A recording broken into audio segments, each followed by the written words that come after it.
明天就是农历的7月半了，在我们老家有7月半吃乌干糕的习俗，它的口感是软软糯糯又有点嚼劲，里面有乌豇豆的清香，还有豆豆的颗粒感，真的非常好吃。这个学名为乌豇豆，我们金华这边称它为乌干，是我老妈自己种的，豆子没有浸泡，把它清洗干净就好了。比煮饭多一点的清水，我就用高压锅压个10来分钟。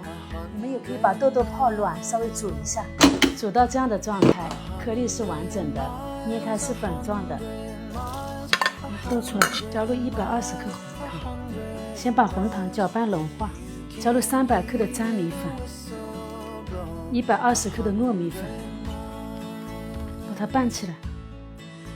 太干的话，再加点清水。像这样就差不多了，比较粘稠又会流动的状态。蒸屉里用干荷叶来垫，正好有荷叶的清香，还有防粘的作用。再把它倒进来，正好一屉，直接凉水上锅，蒸了30分钟。